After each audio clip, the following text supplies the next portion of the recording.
You know what? Come to Kitimat, and not only will I show you the benefits that have actually accrued to First Nation members in my community, but along the pipeline route as well, and down channel. One of the concerns that we had, and one of the statements we made when we started getting into real LNG development, is that we wanted to get away from the Indian Act. We wanted our people to build their own lives. We wanted to be independent. And I'm very proud to say, we accomplished that. And there's a number of First Nations in our communities in BC that are on the same path. That development that went to Alaska instead of BC, that would have contributed to First Nations health and safety, but it also would have contributed to BC and Canada overall. We sure missed an opportunity. Whoa. Would have contributed to BC and Canada overall. We sure missed an opportunity. Wow. Time for a very, very quick question, almost a statement. Yes, the Honourable Member for Fort McMurray, Cold Lake. Thank you, Mr. Speaker, and I want to thank my colleague for his enlightened speech. This weekend, I actually had the opportunity to go out to Fort McMurray 468 First Nation in my riding of Fort McMurray Cold Lake and see the fall fair. And part of why they could put on this large fall fair was because of the natural resource revenue that the nation has, because they have been partners in prosperity for generations in my region. And it sounds like it's very similar to what he has experienced in Kitimat Village. And so I was just wondering if he could explain why specifically caps on emissions and caps on production are so detrimental to Indigenous communities in their growth. The Honourable Member has about 30 seconds. 30 seconds, okay, great. Hey, I do recognize all the work that's been done by First Nations all across Canada.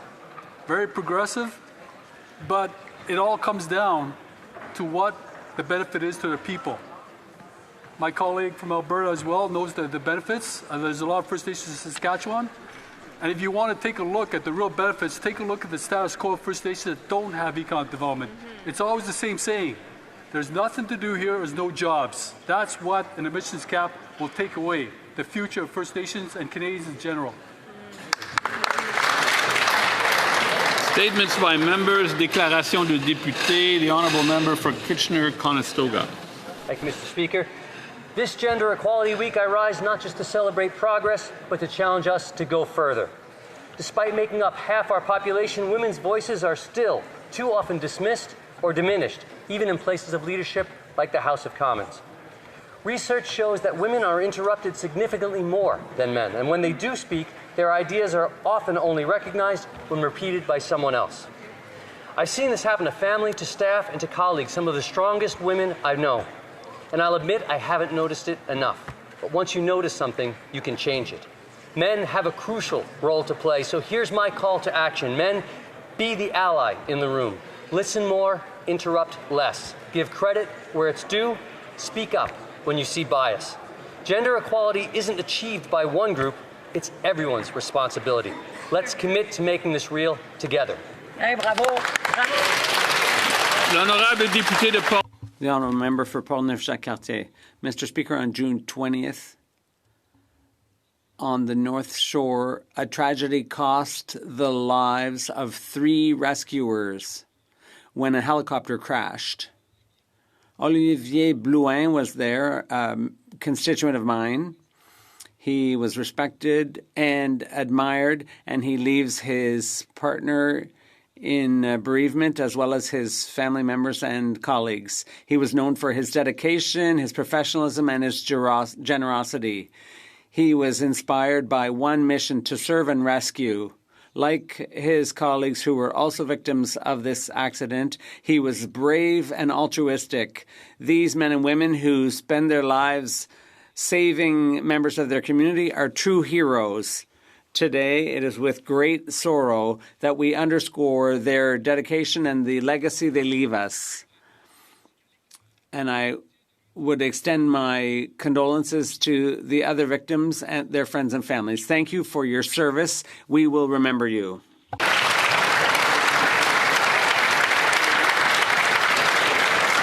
The Honourable Member for Milton East, Halton Hills South. Thank you, Mr. Speaker. Yesterday, we honored Armenian Independence Day. Today, I stand before you representing the good people of Milton East, Halton Hill South to recall a pivotal moment in Canadian history, the arrival of the so-named Georgetown Boys to my riding in the 1920s, a group of over 100 orphaned Armenian children rescued from the Armenian genocide and brought to Cedar Vale Farm in Georgetown. Their story is often called Canada's Noble Experiment. At that time, admitting non-British orphans was unprecedented. As such, this effort was the first humanitarian resettlement of its kind in Canadian history, setting a precedent for Canadian compassion in guiding policy. On this day, I rise to honor not only the courage of those orphan boys, but also the values we declared then, that Canada can act as a force of hope in the world. Let us recommit ourselves to those values and ensure that the noble experiment begun in Georgetown a century ago continues in our policies in every effort to welcome and in every act of compassion. The Honourable Member for Lévis-Lotbinière. Mr. Speaker, September is Prostate Cancer Awareness Month. This disease affects over 27,000 men every year in Canada. Earlier this year, I was diagnosed with prostate cancer. Like many men, I wasn't expecting it. It came as a shock. But thanks to early detection, an extraordinary medical team, and the unwavering support of my family, I was able to get effective treatment. Today, I'm in remission. I consider myself extremely lucky. But the fact, Mr. Speaker, is that too many men ignore the signs or avoid seeking medical advice out of embarrassment, fear, or just plain neglectfulness. I urge all men to mark in their calendars to ask their doctor at their next appointment about the importance of screening. It can save lives. It saved mine.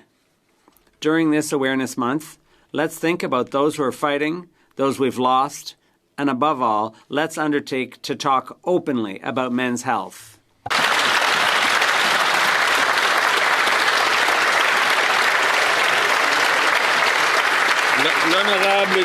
The Honourable Member for Longueuil-Saint-Hubert. Mr. Speaker, today I'd like to highlight the exceptional work of a theatre group in my riding.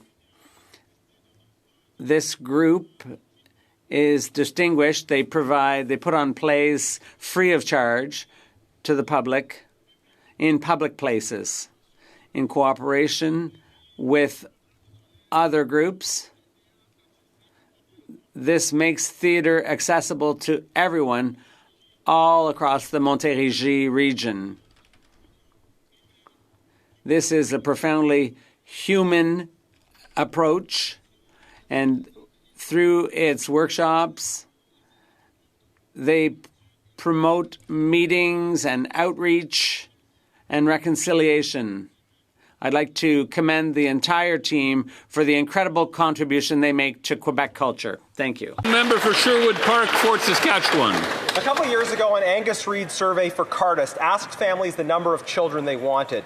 The Canadian women surveyed wanted, on average, 2.2 children, coincidentally right around the replacement level. But after that survey, the actual fertility rate in Canada hit an all-time low of 1.26, which means a gap between desire and outcome of almost one child per woman. For the first 15 years of this century, fertility rates in Canada held steady between about 1.5 and 1.6 births per woman, but have dropped precipitously since 2015. Now, the Angus Reid data confirms that people didn't just become less interested in children after 2015. Financial concerns played a major role in their decision to have fewer children than desired. It seems, unsurprisingly, that policies that put jobs and homes out of reach are forcing delayed family formation and leading to fewer kids. One of many consequences of lower fertility rates is greater loneliness for seniors who don't have the same human contact with the shrinking next generation. A shifting population age distribution also makes social programs for the elderly harder to sustain. So, Mr. Speaker, all of us need to work together to rebuild an economy where it's easier for people to have... The Honourable Member for Halifax. I'm just going to turn this up a little bit. Mr. Speaker, I rise today to recognize the contributions of Canada's skilled tradespeople who build our homes, our infrastructure, and our future. From ironworkers to welders, from electricians to painters, and all the apprentices starting their careers, they are the backbone of our economy. Through our government's focus on major projects, we're creating more opportunities for Canadians to train, to work, and to build lasting careers in the trades. Our government knows that investing in training is investing in Canadians' future. By investing in apprenticeships and training, we're ensuring young people can enter these professions and experienced workers can keep their skills sharp. These investments are not just strengthening our workforce, they're strengthening our communities and ensuring Canada remains competitive on the world stage. Mr. Speaker, Canada has always been a nation of builders, and with the dedication of our unionized workforce, I'm confident we will continue building a stronger and more prosperous future for all Canadians. Thank you. The honourable member for Cambridge. Mr. Speaker, I recently got an email from a senior in Cambridge. She told me about her trip to the grocery store. She paid over $47 for a few basic items that would only last a few days. She's not asking for luxuries, just enough to eat and get by. The Prime Minister promised to create the fastest growing economy in the G7, but he delivered the fastest shrinking one instead. There used to be a guarantee in Canada that if you worked hard, saved up, got a good job, you'd be all set. But after 10 years of Liberal government, Canadians are worse off. According to Food Bank Canada, more than a quarter of all Canadians are facing food insecurity. The Prime Minister asked us to judge him on the cost of the grocery store, and Canadians are. With every $100 grocery bill, he gets a failing grade. I have a message for this Prime Minister on behalf of the 5,000 people of Cambridge using a food bank and the thousands more going hungry every day. Stop punishing them with high taxes and high inflation. When will the Prime Minister start giving Canadians full plates instead of empty promises? L'honorable député de Rimouski. The honourable member for Rimouski-Lamaté-Pédia. Mr. Speaker, I warmly congratulate Professor Yves Gingras, historian and sociologist at the University of Quebec in Montreal, and winner of the 2024 Science and Secularism Award, presented in Paris during the 18th ceremony of the Comité Laïcité et République. The award highlights Professor Gingras' commitment to distinguishing between scientific knowledge and beliefs, as illustrated in his book on the impossible dialogue, science and religion. As director of the Observatory of Science and Technology, Yves Gingras embodies intellectual rigor and critical thinking. A member of the Order of Quebec and recipient of the prestigious Léon Guérin Prize, he has been defending the separation between knowledge and faith for over 40 years. His fight is vital for science, secularism, and democracy, reminding us that science is universal and transcends borders. On behalf of the Bloc, I offer him our most sincere congratulations. The honourable member for Winnipeg South Centre. Mr. Speaker, some of my fondest childhood memories include Jewish holiday dinners around the table with relatives, laughing, eating traditional foods, and sharing a sense of collective pride in knowing that we were honouring our ancestors and building a stronger community for the future. I can still hear my father's booming voice and the sight of his contagious smile as he eagerly greeted family as they entered our home. These gatherings meant so much to him, as they do to me. Sundown tonight will mark the beginning of Rosh Hashanah, the Jewish New Year. Although there will be cherished moments together this evening for Jews across our country, the joy of a new year will be accompanied by fear and anxiety, worsened by increasing anti-Semitism that has found an emboldened place in our country. Despite the hate that they continue to face, Jews in Canada will, as we have for thousands of years, continue to persevere. On the eve of this new year, I am proud to stand as a Jew in this chamber to wish the community a Shana Tova. May the upcoming year be filled with peace, joy, and the prospect of a brighter future. Thank you. I wonder how he feels about the Palestine recognition. The honourable member for Algonquin, Renfrew, Pembroke. Mr. Speaker, the Prime Minister is a carnival barker. He promises you can win the prize while he rigs the game. He promised the fastest growing economy in the G7. Instead, he gave us a shrinking economy and the second highest unemployment rate in the G7. He promised affordability, but gave us higher food prices. He promised to get more homes built, but gave us a phony housing announcement in front of fake homes. He promised nation-building projects would be built at impossible speeds, but he hasn't issued a single permit. He promised elbows up, but he tucked his tail in and ran. He said we'd have a deal by July 21st, but all he's done is surrender on every issue. If this was a school, he'd get a failing grade. If this was a business, he'd be fired. But this is the Liberal Party, so he keeps surprise. The honourable member for Mississauga East Cooksville. Every time we purchase something made, grown, or produced here at home, we're supporting our neighbors, strengthening our communities, and investing in Canada's future. Here in Mississauga, we have so much to be proud of, from the chicken we serve our families, to the chocolate bars we love, to the planes that connect us to the world. Companies like Maple Lodge Farms, Magna, and our aerospace innovators, keeping thousands of local people working.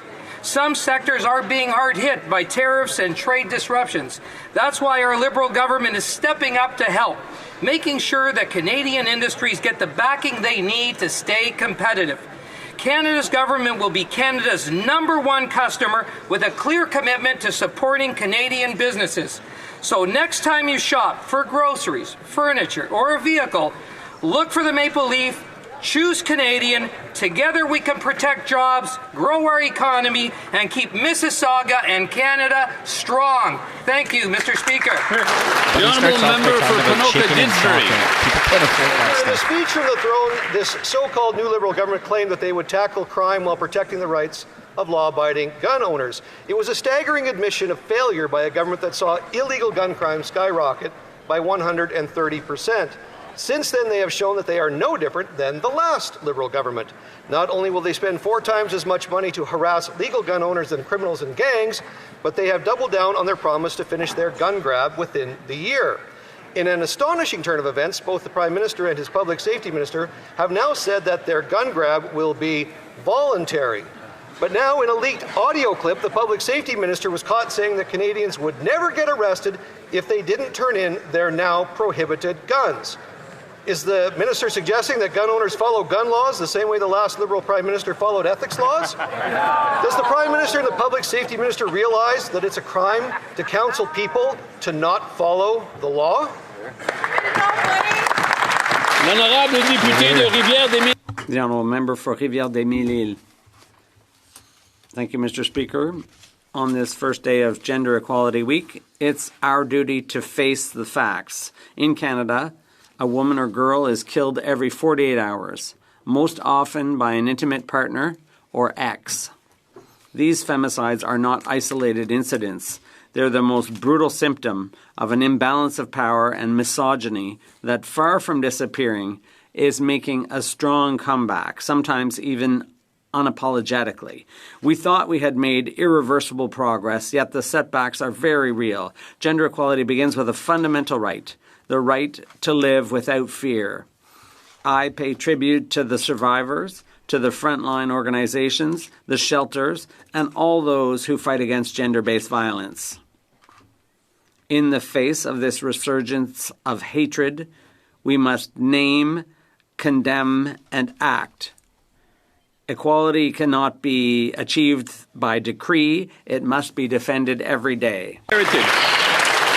Ignoring the massacre of 8 Canadians on October 7th, siding with their killers, dehumanizing their families, the hostages still held, and over 1,200 stolen souls is evil.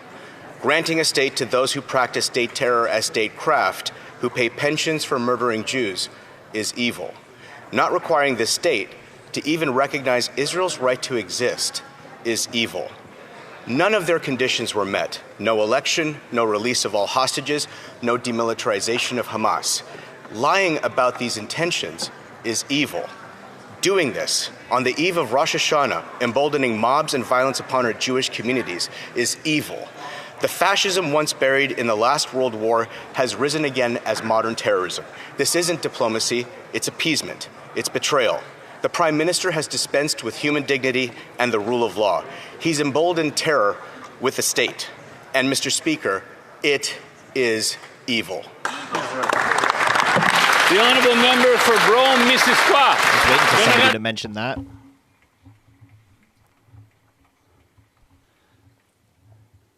No translator? In Brome-Missisquoi, there he is. We have the Centre for Innovation, which is the largest microelectronics and semiconductor research facility in the country. And I'd like to give a shout out to the CEO, whose visionary leadership has recently been recognized internationally. She received an award at the largest industrial salon in the world, This distinction reflects her commitment and her ability as an agent of change in an industry that's going through massive change. She's the G7 contact person for semiconductors and has positioned Canada as a key player in this strategic industry. We're very proud that she works in our region and makes Canada shine. Leader of the Opposition.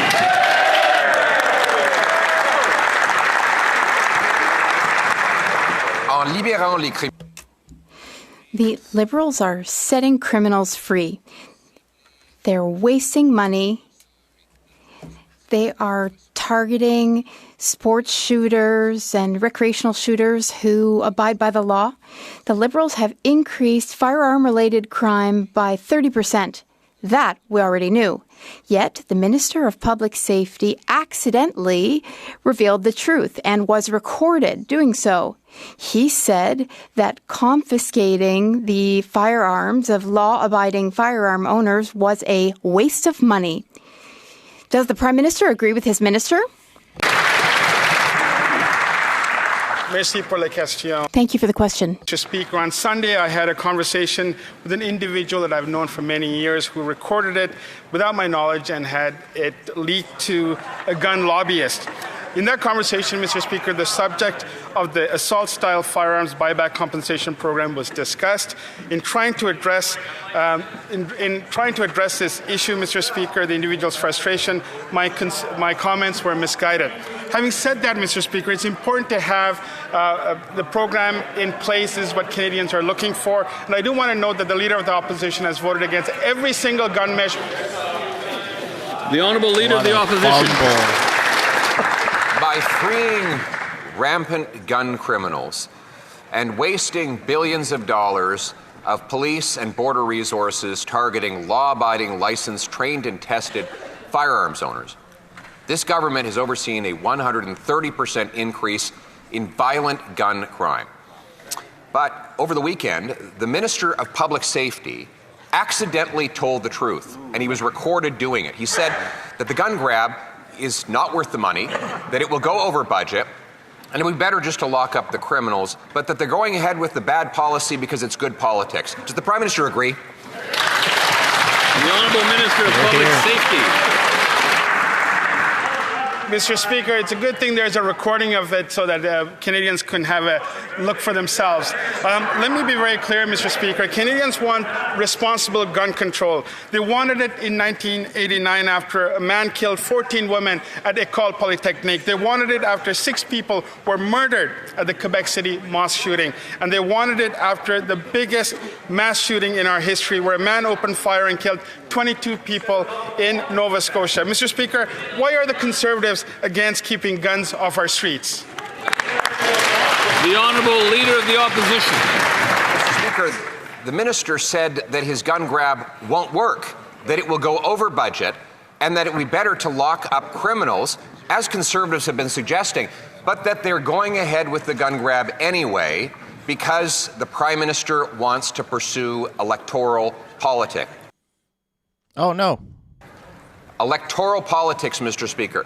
When a mother is hit with a stray bullet, or a police officer is murdered by a firearm, or a bullet flies into a child's bedroom as part of an extortion case, we don't have time for politics. So why is this minister caught on tape playing politics with guns? The Honourable Minister of Public Safety. Mr. Speaker, in order to have a real conversation about crime, we need to have a real conversation about guns. Canadians want responsible gun control, Mr. Speaker. They wanted it in 1989 after a man killed 14 women at École Polytechnique. They wanted it after 6 people were murdered at the Quebec City mosque shooting, and they wanted it after the biggest mass shooting in our history, where a man opened fire and killed 22 people in Nova Scotia.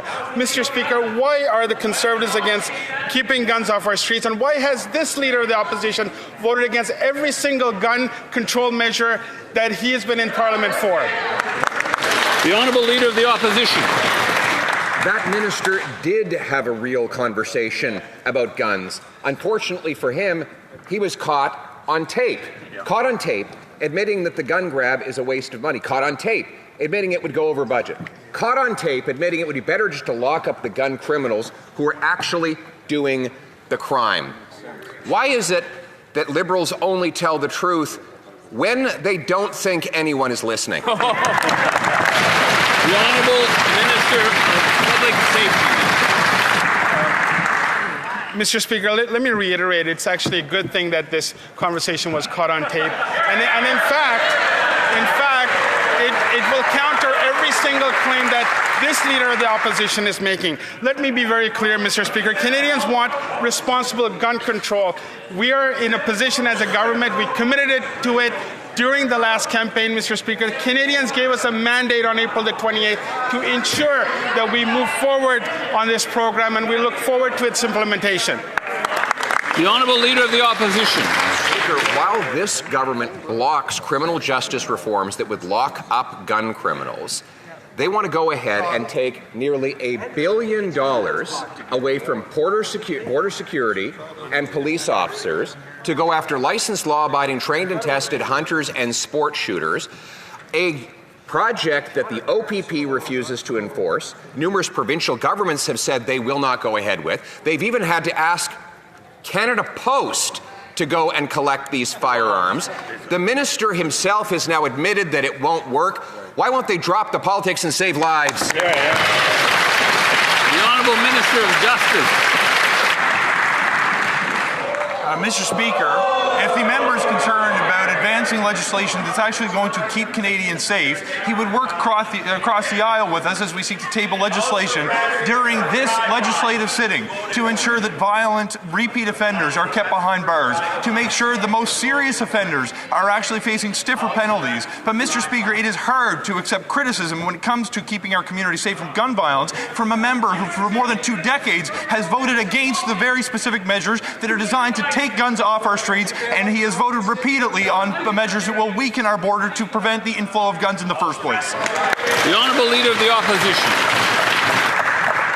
I and we have voted against policies that have given Canada a 130% increase in gun violence. And speaking of getting things through Parliament, he says seek to introduce. This government has been in place for 10 years. They have softened penalties for repeat offenders. That minister took the summer off and still has not introduced any criminal justice reforms to stop guns. We put forward a 3 strikes you're out law that would lock up the repeat violent offenders. Instead, they're spending $700 million of police resources going after licensed law-abiding people. Why? The Honourable Minister of Justice. Mr. Speaker, I have news for my friend on the other side of the House of Commons. If he believes that I haven't moved forward with legislative efforts this sitting when it comes to criminal justice reform, I would have invited him to have shown up for work on Friday last week where we did that very thing. Mr. Speaker, he should look forward this fall sitting to seeing 2 additional pieces of criminal legislative reform. One on bail and sentencing that will make sure violent repeat offenders are not walking amongst our streets, and a second that will protect those who are at risk of intimate partner violence or at risk of being victimized by sexual offenses. And when it comes to the summer, I was meeting with law enforcement and provincial counterparts. He was fighting for his job. Wow, we're getting personal today. As the member knows, we cannot suggest that somebody was present or not in the House. But thank you for your I'm assuming he meant it in a very vague way, that it had something to do with, I don't know, something else. But I'll just give that warning to the member. L'honorable député de Saint-Jean. The Honourable Member for Saint-Jean. Mr. Speaker, with its factum to the Supreme Court against Bill 21, Ottawa is basically bordering on conspiracy theory. By challenging state secularism, the Liberals are creating a slippery slope towards disaster scenarios such as banning places of worship. The Liberals even suggest that Quebec might reinstate slavery or executions. This speaks volumes about how Canadians view Quebec, Mr. Speaker. They say, don't give them too much parliamentary sovereignty. They're crazy enough to reestablish slavery. If the government wanted to tarnish Quebecers' reputation, it couldn't have done so better than through this factum. What the hell Will is the she government on withdraw about? it? The Honourable Minister of Justice.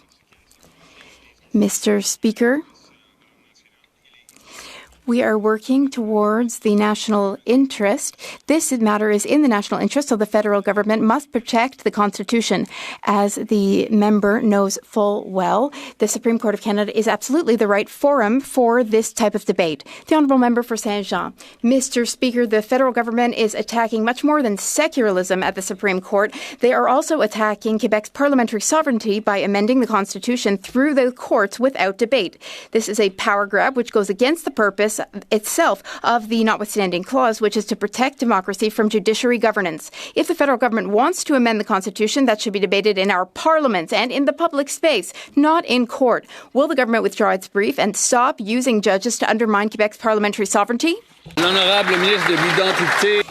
The Honourable Minister of Identity and Canadian Culture. Thank you, Mr. Speaker. With all due respect to my colleague, what she's saying is misinformed. The federal government's representations to the Supreme Court will not prevent provinces and territories from continuing to be able to use Section 33 of the Charter and using the notwithstanding clause. The Minister of Justice is sitting right next to me and would be happy to explain to her what we are suggesting as a process. We will always defend the rights and freedoms of Canadians. We are a charter supporting party, always have been, always will be. Thank you. Oh, the Honourable Member for Rivière-du-Nord. Mr. Speaker, when the Liberals say that they are not attacking secularism before the Supreme Court, it's false. What they should be saying is that they are not only attacking secularism.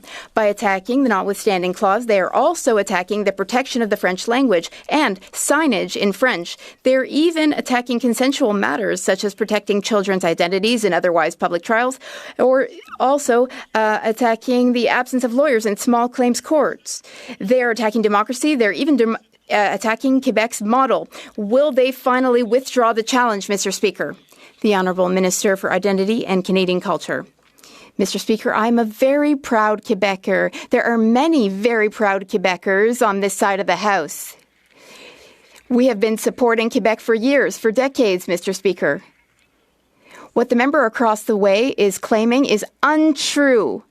We are the first federal government to officially acknowledge the decline of the French language. We invested heavily to protect French. We're the first in history to invest in out of Quebec immigration targets for Francophone immigration. We increased the percentage. We are supporting and defending the French language. That's what we're doing on this side of the House, Mr. Speaker. November for Calgary East. After 10 years of Liberals, food prices have skyrocketed 40%. This Prime Minister said he'd be different, and he's right. He's even more expensive than Justin Trudeau was. He's doubling the deficit, racking up the federal debt, and blocking anything that would help bring food prices to come down. Liberal inflation is making food prices 75% over the bank's target. Why doesn't this Prime Minister just get out of the way so Conservatives can pass common sense legislation like the Canada Sovereignty Act and actually bring down the cost of groceries? The Honourable Secretary of State for Financial Institutions. Mr. Speaker, in the last election, Canadians had a clear choice between a leader that has economic and business experience versus a leader that has none. We are focused on affordability for Canadians, cutting taxes for 22 million Canadians. We are cutting the consumer carbon tax. We are cutting the GST for first-time home buyers. And we are going to build homes at a scale not seen since the Second World War. I ask the Conservatives to cut the rhetoric and get on board. Thank you, Mr. Speaker. The Honourable Member for Calgary East. In the last election, Canadians were duped by a guy that's committing economic vandalism. This finance minister said he would bring down the cost of groceries Thanksgiving 2023. It's almost Thanksgiving 2025, and the cost of groceries has skyrocketed. It's like the cost of living crisis that they created, their solution to that is to spend even more than Trudeau did. Why doesn't this Prime Minister stop competing with Justin Trudeau for the most expensive Prime Minister in Canadian history and get out of the way so Conservatives can fix everything these guys broke? The Honourable Secretary of State for Financial Institutions. Mr. Speaker, this last summer we crossed the country, went from coast to coast to coast, and the message from Canadians was resoundingly clear. They want us to spend less and invest more in national projects, invest more in building our country, bringing down interprovincial trade barriers, working together, Mr. Speaker. We have a plan to build the strongest economy in the G7. That is exactly what we're going to do. I ask the Conservatives to stop the rhetoric and get on board. The Honourable Member for Haldimand Norfolk. 10 years of Liberal rule, and what do Canadians have to show for it? Soaring food prices, food insecurity, 4 million visits to food banks in Toronto alone last year. A quarter of Canadian households cannot afford to put food on the table. That is 40% higher than the year before. So, when will this Prime Minister stop obstructing Parliament and introduce a budget that lowers food prices? The Honourable Minister of Jobs and Families. That's hilarious. You know, Mr. Speaker, when Canadians are facing a hard time, they want a government that will invest in them. And today, as the Canadian Building Trades Unions visit us in Ottawa, celebrating the investments in major projects that are going to create great paying jobs for tradespeople all across this country, with a government that's focused on making sure that we cut taxes for individuals, 22 million Canadians, when making sure that Canadians have what they need. Canadians chose well, and they chose this government, Mr. Speaker. The Honourable Member for Haldimand Norfolk. Canadians want a government that will deal with this affordability crisis. This crisis happened on their watch.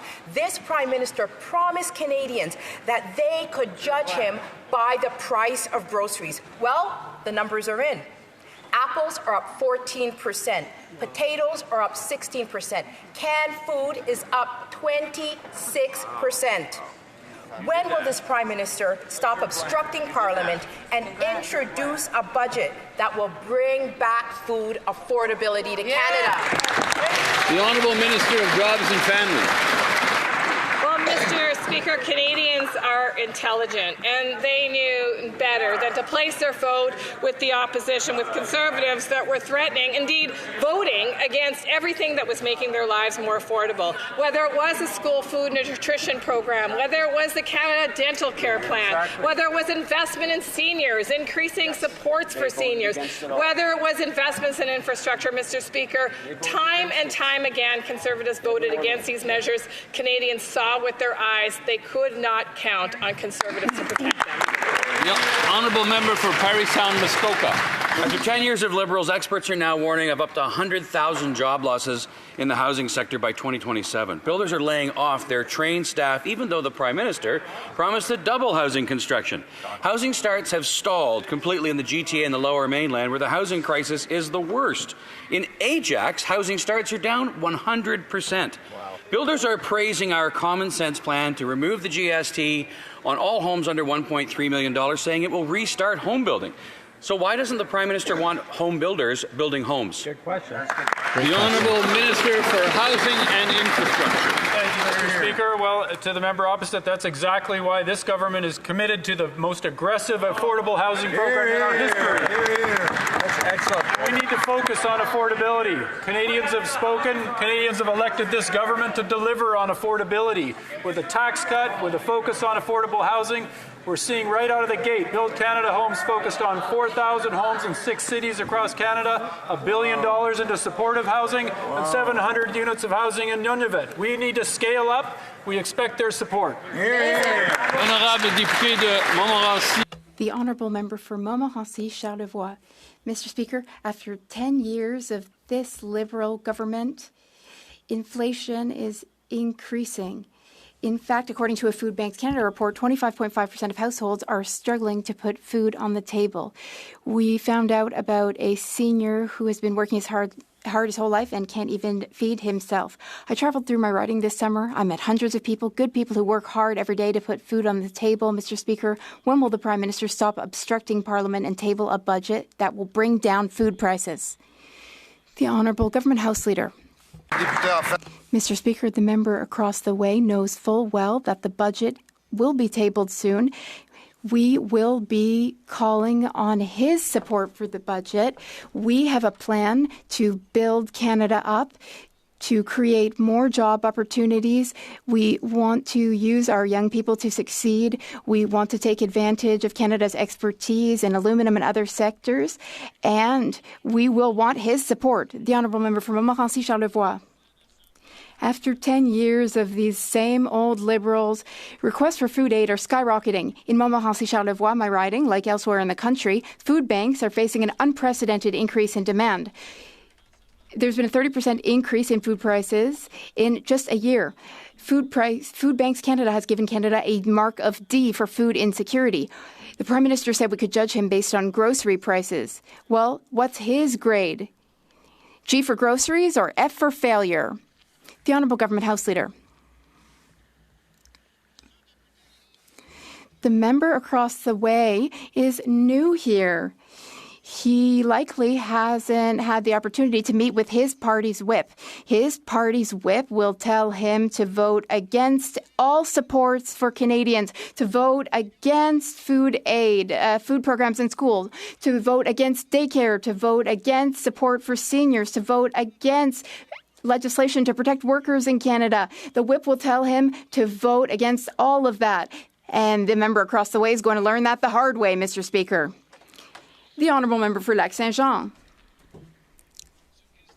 Mr. Speaker, there's been a shocking revelation from Radio-Canada. Members of organized crime groups are entering Canada on student permits in order to get rich through fraud, car theft, identity theft, and more. Once again, instead of taking responsibility, the Department of Immigration is burying its head in the sand. In the department's response to the news story, IRCC blamed universities, even though this is exclusively a federal government responsibility to screen people entering Canada, including screening international students. The Department of Immigration is responsible for this. When will it get to work and fight organized crime instead of blaming universities, Mr. Speaker? The Honourable Minister of Immigration, Refugees and Citizenship. Thank you very much, Mr. Speaker. Canadians gave us the mandate to restore the international student program and to bring our levels back to reasonable levels, and that's what we are doing. According to the latest numbers, there's been a decrease of 144,000 study permits granted. We want to protect foreign students and protect Canada as well. Thank you. The Honourable Member for Lac-Saint-Jean. Well, apparently, the minister hasn't heard the Radio-Canada report. It's a matter of international crime. There are bandits profiting and exploiting Canada's laxity to make hundreds of millions of dollars.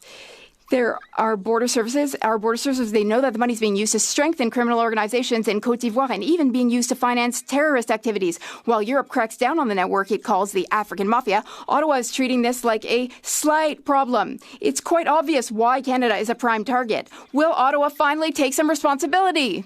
The Honourable Minister of Immigration. Thank you very much, Mr. Speaker. We are working to strengthen and reinforce our borders. With more sophisticated fraud going on, we need more sophisticated tools to safely handle immigration. Our bill, C2, is before Parliament, and it will guarantee fairness in our immigration system. It will also improve treatment of asylum claims and immigration claims. We must protect the integrity of our system.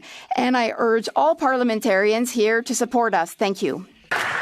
Since the minister was appointed, many more people have been abused and defrauded by Canadian immigration consultants who contribute to the chaos in Canada's immigration system while the minister just lets them. Instead of taking advice experts have been giving for years, which is to make immigration consultants report to lawyers, the minister said, "This is fine," this summer, and doubled down on a system that is clearly not working. The Prime Minister chose an incompetent minister to sit in one of the most important files in government. Why? The Honourable Minister of Immigration. Thank you very much, Mr. Speaker, and I want to thank the Prime Minister for choosing me to be the Minister of Immigration, Refugees and Citizenship. Very proud of my record when I served as Nova Scotia's Minister of Immigration. Protecting prospective newcomers from those who try to take advantage of them is critically important, and that is why we've established the College of Immigration and Citizenship Consultants to regulate consultants and protect the public, and this is something that we are very serious about, and we will ensure that it gets done. The Honourable Member for Calgary Nose Hill.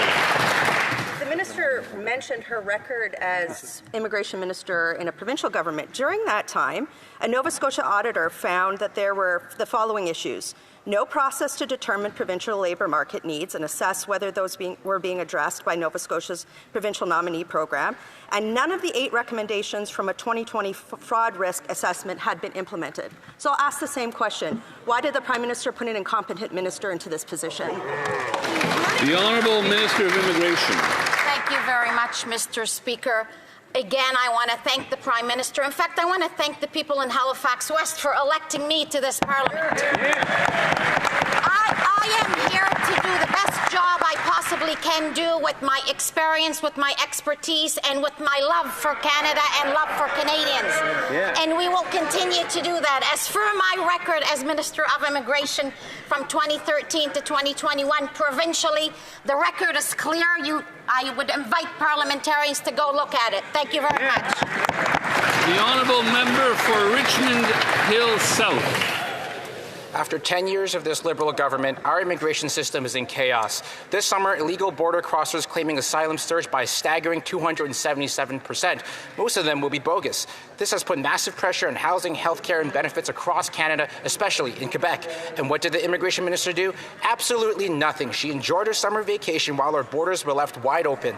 The Prime Minister promised to be different, but instead of fixing it, he let the situation spiral out of control while Canadians paid the price. Why did the Prime Minister appoint such an incompetent minister to one of the most important jobs who is making the crisis worse every single day? The Honourable Minister of Immigration. Thank you very much, Mr. Speaker. I'm not going to thank for that question, but I will answer that question. I've spent my summer, a whole 10, 11 weeks, working 7 days a week without taking one day for vacation. Having said that, this government is intent on ensuring that our immigration system becomes sustainable as well as protecting our borders. That is why we have Bill C2 in front of us in Parliament, which will be an aid for us here, and I urge all parliamentarians to get on board and support it. Yeah. The Honourable Member for Newmarket, Aurora. After 10 years of this Liberal government, Canada's immigration system is broken. The Prime Minister promised he'd be different, but nothing has changed. The only way to stop illegal border crossers from abusing our asylum system is to end the incentives that turn it into a backdoor for economic migration. Yet this immigration minister has done nothing, literally nothing all summer. So I ask again, why has the Prime Minister put a minister who is totally out of her depth and making things worse on one of the most important files in Cabinet? The Honourable Government House Leader. Mr. Speaker, I am a little puzzled and a little concerned about the tone coming from the opposition. We do not treat MPs and ministers in this House in this way. That minister is doing a fantastic job and has presented legislation before this Parliament that party needs to respond to that will clean up our immigration system. And while they're at it, they can perhaps answer for why in Cloverdale, Langley City, they are forcing temporary students to come campaign for them in by-election campaigns. Those are the questions the incompetent leader of the opposition and his party need to answer. What's wrong with having volunteers? The Honourable Member What kind of response was that? That was at Garnet Genuine. Mr. Speaker, the minister said she worked all summer, and the system is worse. Whoa. The Prime Minister promised that he'd be different, but illegal border crossers have been surging into Canada to abuse the asylum system all work, and the minister has done nothing to stop it. She hasn't strengthened the Safe Third Country Agreement. She hasn't reviewed the benefits they receive to put a stop to the ones they come into our country. She's let the asylum seekers become even worse, and the predecessor that she followed. The Prime Minister chose to be incompetent and chose an incompetent minister for the Cabinet. Why? The Honourable Minister of Public Safety. Mr. Speaker, our government is working hard to secure our borders. This morning I had the chance to meet with the president of the CBSA, who advised that border crossings are down 60%, Mr. Speaker. We will strengthen our our borders and even investing more resources through security screenings, as well as quickly identifying and removing those who are inadmissible. We will hire 1,000 more RCMP and CBSA officers, Mr. Speaker. We have Bill C-2 in the House right now, Mr. Speaker. If this party opposite is serious about border crossings and immigration, then they should pass it swiftly, Mr. Speaker. The honourable member for Hamilton West, Ancaster Dundas. Mr. Speaker, Hamilton is proud to be Canada's steel city, with a long history of organized labour and skilled trades. Our country's industry, housing and infrastructure, the foundations of our economy, have always been built by workers in the building trades. Could the Secretary of State for Labour update this House on how our government is supporting apprentices and helping workers get the training they need to literally build Canada's future? The Honourable Secretary of State for Labour. Finally, a good question, Mr. Speaker. I've been meeting with workers from Surrey to St. John's, including Canada's building trades unions, who are in town this week, and they all say the same thing. It's time to build. That's exactly what we're doing, Mr. Speaker. From major nation-building projects to building Canadian homes, Mr. Speaker, we're building big with Canadian steel, Canadian lumber, Canadian unionized workers. We're creating thousands of jobs and apprenticeship opportunities through the Union Training Innovation Program. Mr. Speaker, we're investing in training the next generation. Mr. Speaker, while the Conservatives talk down Canada, we're building Canada up with Canadian workers. The honourable member for Kamloops, Thompson-Nicola. The public safety minister told the truth. It's true. He spoke about how this confiscation buyback is an incredible boondoggle. Now let's actually hear what he had to say.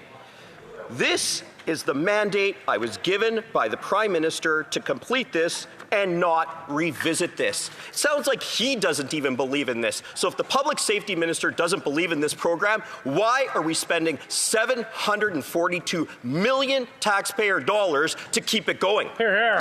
Great. The Honourable Minister of Public Safety. Mr. Speaker, I've addressed this issue a number of times, but let me just make it very personal, Mr. Speaker. The last 4 months in this role as Minister of Public Safety, I've received a great deal of vitriol from the gun lobby, Mr. Speaker. If you go into my social media accounts, you will see hundreds, if not thousands, of comments of hatred that's coming through the gun lobby, Mr. Speaker. What the party opposite is doing is reinforcing that. We have a serious plan to ensure that guns are off our streets. That's why we will be going forward and implementing this program, Mr. Speaker. I invite the party opposite to come on board and ensure that our streets are safe. Honourable member for Kamloops, Thompson-Nicola. It's always somebody else's fault, Mr. Speaker. What this minister fails to mention is that in Bill C-5, he voted so that people who do drive-by shootings can serve their sentence on house arrest. Shame. People who do robberies with guns, house arrest, Mr. Speaker. Nobody wants a part of this program. Canada Post doesn't want a part of it. Local law enforcement doesn't want a part of it. OPP doesn't want a part of this $742 million boondoggle. The minister told us that he just has to put it to an end. So why are they still intent on having this program go forward when all he wants to do is end it? Hear, hear. The Honourable Secretary of State for Combating Crime. Mr. Speaker, the Conservatives constantly want U.S.-style politics here, whether it's the 3 strikes or you're out rule or assault rifles on our streets, which the Conservatives would make legal again. That's right. Mr. Speaker, we've seen these policies fail in the U.S. and they won't work here either. Come up with some comprehensive, meaningful change, like the change that we're going to bring with bail reform and sentencing reform, Mr. Speaker. The Honourable Member for Oxford. Mr. Speaker, the Liberal gun grab scam unfairly targets law-abiding Canadians while giving criminals a free pass. This failed scam has been rejected by the police, the provinces, Canada Post, and now even their own public safety minister.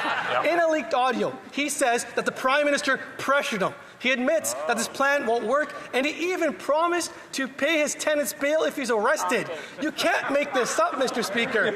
What they say in public versus what they say behind closed doors is totally the opposite. So if the minister won't stand behind his own plan, why should Canadians foot the $700 million bill for their scam? Yeah. The Honourable Secretary of State for Combating Crime. Mr. Speaker, we're moving forward in a responsible way to make sure that gun ownership in Canada is safe. There is no reason to have assault-style firearms on our streets or in our homes. Right. Mr. Speaker, we're going to be responsible. We're going to make sure that we don't have the gun crisis that we see in the United States just south of us. If Conservatives have their way, they'd make guns free and legal for everyone. The honourable member for York Centre. Conservatives have been saying from day one that the gun buyback program is an awful idea. Law-abiding gun owners don't commit gun crime with lawfully purchased guns. Criminals commit gun crime. Gun criminals who terrorize our streets because of the Liberals' failure on law and order. We know that the OPP won't participate in the program. Canada Post won't participate in the program. Local police won't participate in the program. Now we learn that the Minister of Public Safety doesn't want to participate in it either. Why is this minister going ahead with a program that he doesn't want to participate in? Hear, hear. The Honourable Secretary of State for Combating Crime. Mr. Speaker, the Conservatives need to get serious about resolving and coming up with solutions when it comes to crime, when it comes to firearms in our country. When they were in government, Mr. Speaker, they cut funding to the RCMP, to our borders, and they would go back and make assault-style firearms legal in our country. If they cared so much about the safety of our nation, maybe their leaders should get a security clearance. The honourable member for Vaughan. Security clearance once again. Leaked audio from the public safety minister revealed the truth. Not even he believes the Liberal gun confiscation program will work. He begged a law-abiding citizen, and I quote, "Don't ask me to explain the logic to you. He knows it's wrong." And he admits the Prime Minister is forcing him to ram this failed policy through, even though he knows it won't fix their soft-on-crime record. So, why is the minister still proceeding with this $742 million boondoggle when even he admits it's a failure? The Honourable Parliamentary Secretary. Thank you, Mr. Speaker. 35 years ago, I was shot by a legal gun-buying order, and since then, what Canadians want is assault-style firearms to get off our streets, and this is going to happen this year. The honourable member for Charlesbourg-Saint-Charles. Mr. Speaker, Liberal policies for student visas are chaotic in Canada and particularly in Quebec. They allow mafioso-type African criminals to get in, and there are people from Ivory Coast who have scammed Canadians out of money who are allowed to come to this country. What is the Prime Minister doing to fight this scourge of fake students who are criminals? The Honourable Minister. Thank you very much, Mr. Speaker.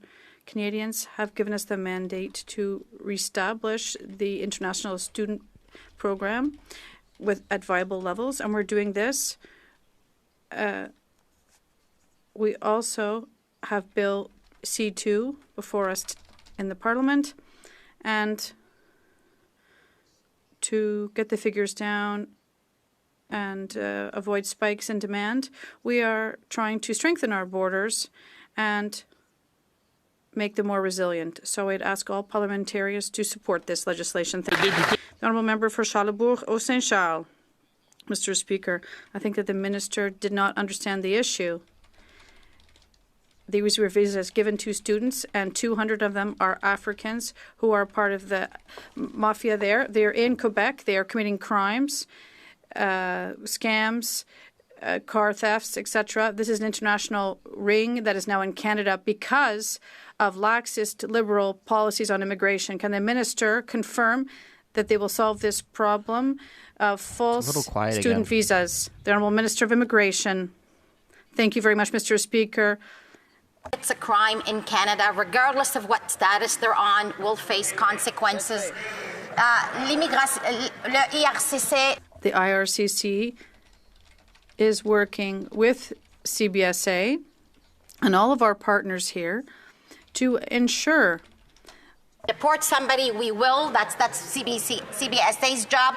But again, we work with other government departments to ensure that Canadians are protected and that fraud is limited. Thank you very much. The honourable member for Calgary Heritage. Mr. Speaker, an administrative question for the Prime Minister. I went to check the Ministry of Foreign Affairs website to see what this new state he has announced might look like. There is no map. Can we expect the Prime Minister and the Minister of Foreign Affairs to upload a map of the borders of this so-called state? Could they identify its capital? The Honourable Parliamentary Secretary to the Minister of Foreign Affairs. Thank you, Mr. Speaker. And I respect the question. However, at this point, what I want to simply say is that there is no military solution to the conflict at hand. There's only a political solution. And in the vein of Lester Pearson, this side of the party will continue to work for peaceful solutions to ensure that Israel and Palestinians have safe and secure borders for each of them so they will live in peace together. That is what this side of the House will work on. Thank you, Mr. Speaker. The honourable member for Calgary Heritage. The Palestinian Authority runs a program perpetuating generational genocidal hate with pensions for terrorists who murder Jews.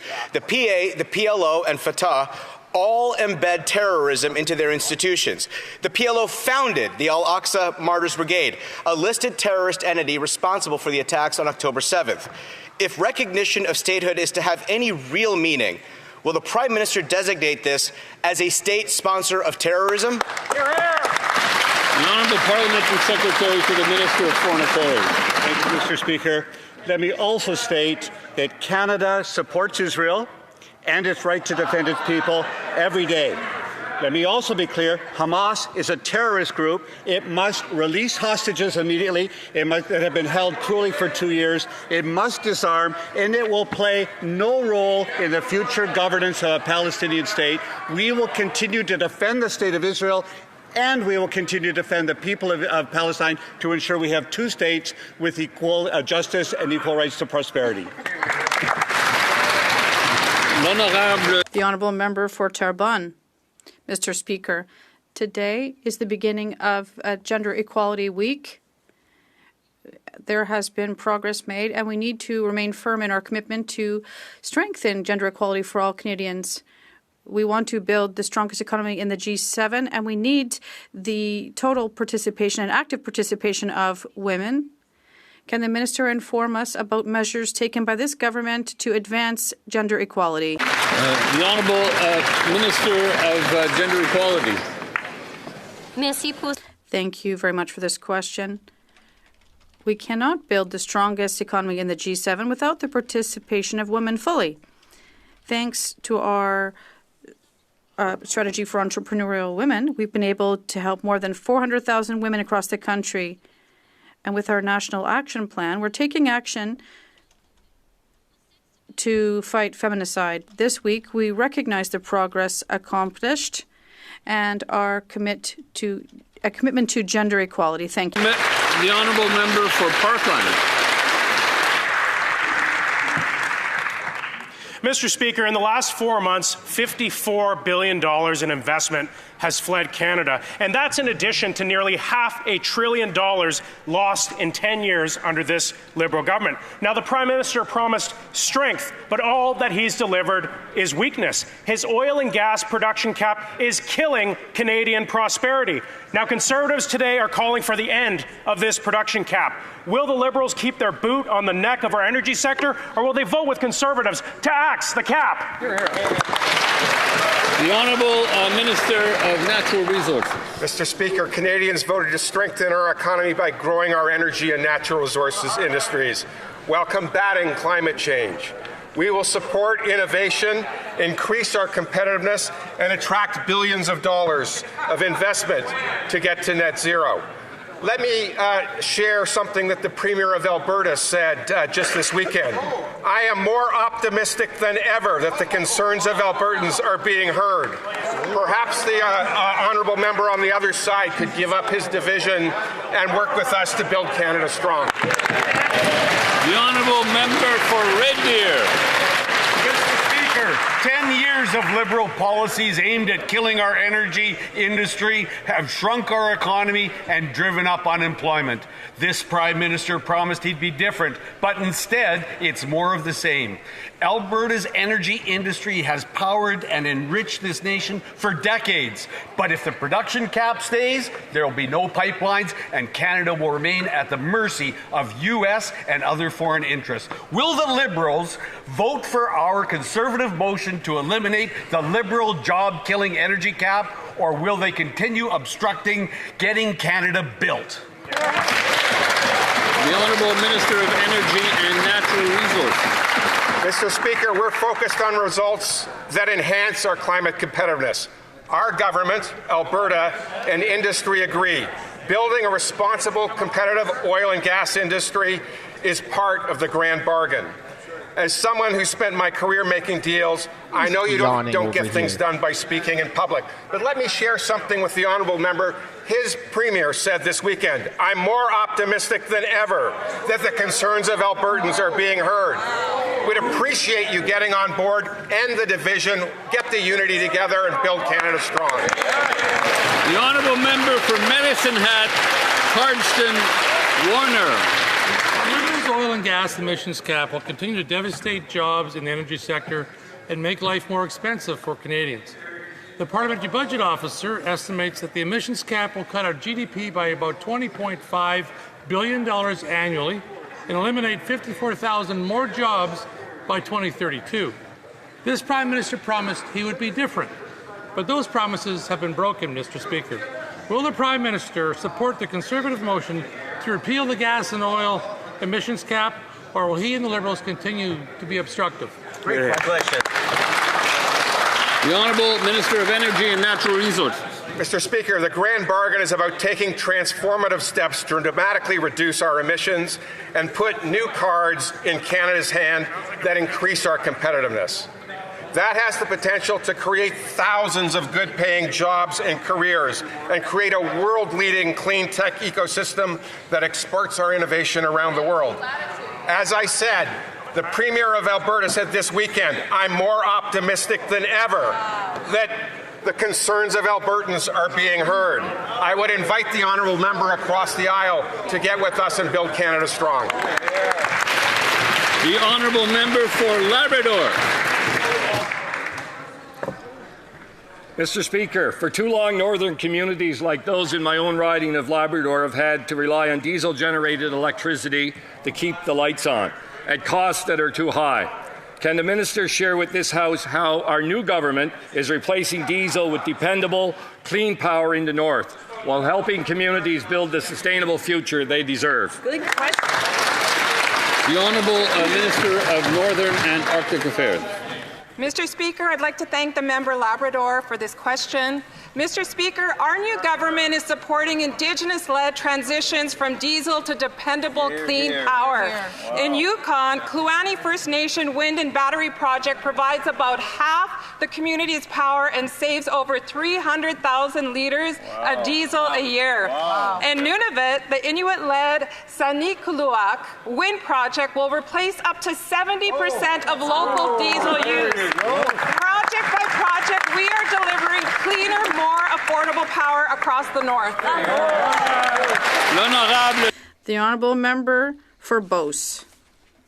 Mr. Speaker, I'd like to go back to last Friday's question. The Liberal government announced it's building 4,000 new homes at the cost of $13 billion. That's $3.2 million per door.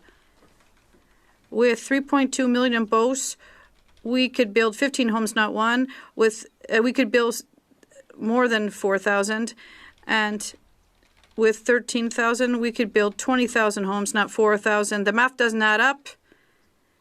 With the Liberals, it always costs more and more and more. Minister of Housing and Infrastructure. Mr. Speaker, thank you for this question. The Conservatives are already getting the math wrong. That's right. And we need to set this straight. Build Canada Homes will have $13 billion to invest in affordable housing across the country. We have a number of projects to launch that with, 4,000 homes in 6 cities across the country, 700 homes in Nunavut, as I mentioned earlier. and $1 billion into supportive transitional housing. That'll be roughly 5,000 homes for people who are homeless or at risk of homelessness. We're going to see tens of thousands of homes across Canada built. That's right. We look for your support on the budget. Thank you. The honourable member for Winnipeg Centre. Mr. Speaker, this weekend, thousands of people across Canada joined Draw the Line protests to send the Prime Minister a very clear message. Enough is enough. Why? Because the Prime Minister and Cabinet are pushing through legislation and measures violating the rights of workers, violating the rights of Indigenous peoples, violating the rights of migrants, while undermining gender equality, civil liberties, disability justice, and environmental protection. So my question through you, Mr. Speaker, is why is the Liberal government bulldozing over our Constitution to fast-track their corporate agenda? The Honourable Minister of Jobs and Family. Mr. Speaker, I'm not sure what the question is in all of that, but what I can say is this government was elected, Mr. Speaker, to focus on Canadians, to be pragmatic, to stand up for Canada, to make sure people had great jobs, to make sure that Canadians can count on their government when things are tough. And that's exactly what we're doing day in and day out, Mr. Speaker. We're focused on what Canadians need, what they're telling us they want to invest in. We've got an ambitious plan, Mr. Speaker, and we're acting on it.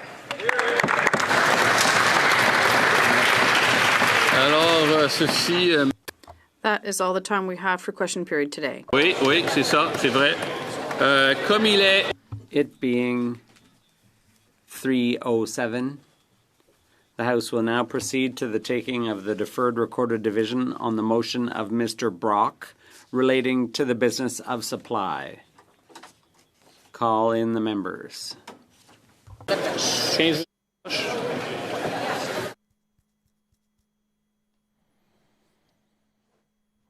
Okay. So I'm just looking. Tomorrow we're going to have OGO in the morning at 11 a.m. We'll cover that. We'll also be covering question period same time tomorrow as well, 2 p.m. Eastern Standard Time. We're going to stick around for a little bit here. Going to see if we can get any usefulness out of the rest of this House for the rest of the day. We'll kind of stick around for 15 minutes. If they're just going to be debating the same motion, which it looks like they're going to be, we'll move on. And there is one committee we can check out later, which starts in 20 minutes, but I don't think any of them are going to be interesting. Tomorrow morning will be good. There'll be OGO tomorrow morning. We'll definitely be covering that.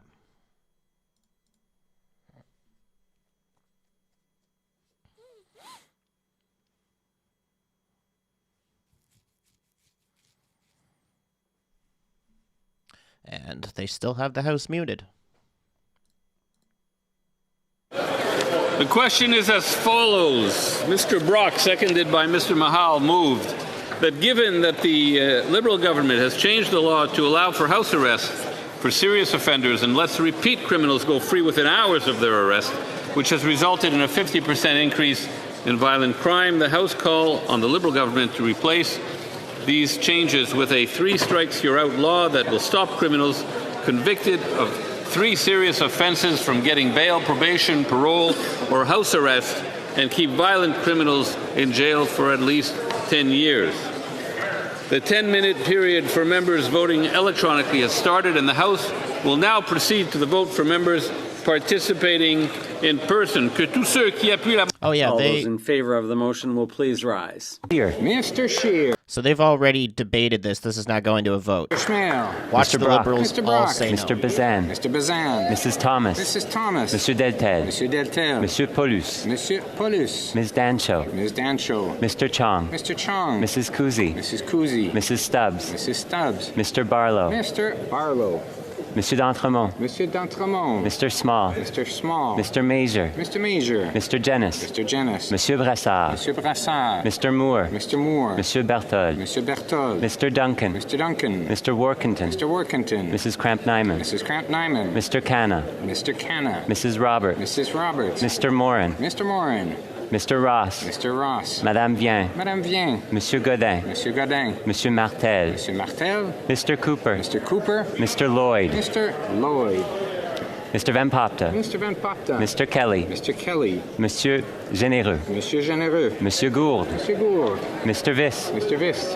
Mr. Tucker. Mr. Tucker. Mr. Steinley. Mr. Steinley. Mr. Lobb. Mr. Lobb. Mr. Baldinelli. Mr. Baldinelli. Mr. Davidson. Mr. Davidson. Mr. Malillo.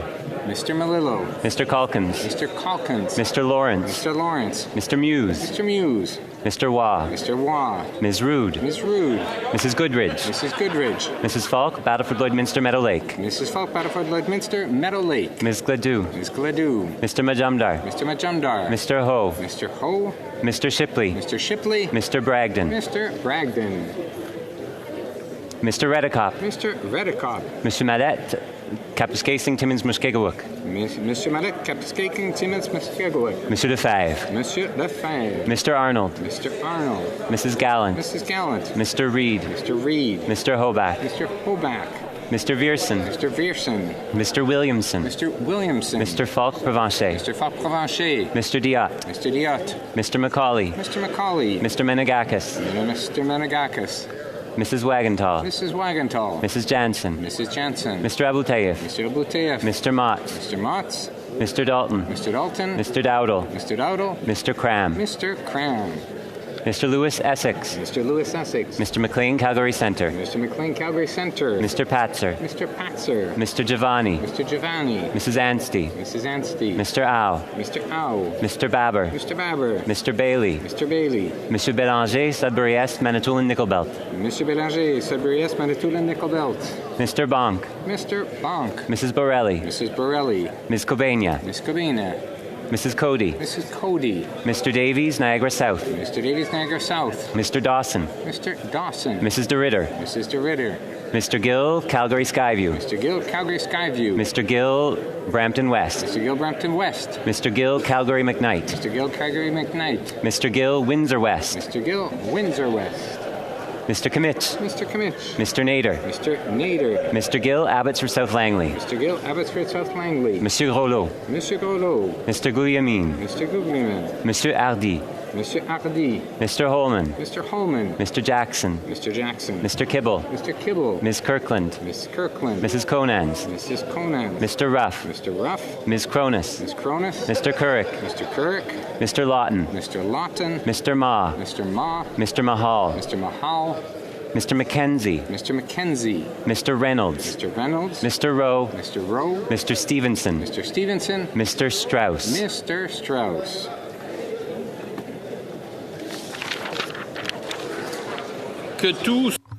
All those opposed to the motion will please rise. McKinnon Gatineau. Monsieur McKinnon Gatineau. Mr. Ali. Mr. Ali. Madame Diab. Madame Diab. Mr. McDonald Malpeck. Mr. McDonald Malpeck. Mr. Robertson. Mr. Robertson. Mr. Hodgson. Mr. Hodgson. Ms. Thompson. Miss Thompson. Ms. Haidu. Miss Haidu. Madame Michel. Madame Michel. Monsieur Guilbeault. Monsieur Guilbeault. Mr. Fraser. Mr. Fraser. Ms. Olszewski. Ms. Olszewski. Mr. Solomon. Mr. Solomon. Mrs. Valdez. Mrs. Valdez. Mr. Duclos. Mr. Duclos. Ms. Gould. Ms. Gould. Madame Petitpas-Taylor. Madame Petitpas-Taylor. Mr. Blair. Mr. Blair. Mr. Wilkinson. Mr. Wilkinson. Ms. Chagger. Miss Chagger. Mr. Osborne. Mr. Osborne. Mr. Fragascatos. Mr. Fragascatos. Mr. Fuhr. Mr. Fuhrer. Mr. Vancouverden. Mr. Vancouverden. Ms. Gainey. Miss Gainey. Madame Provost. Madame Provost. Ms. Sahota. Miss Sahota. Mr. Bellinger, Desnathay, Mississippi Churchill River. Mr. Belanger. Desanethi, Mississippi Churchill River. Ms. McKnight. Ms. McKnight. Ms. Chartrand. Miss Chartrand. Mr. Garrettson. Mr. Garrettson. Ms. Alty. Miss Alty.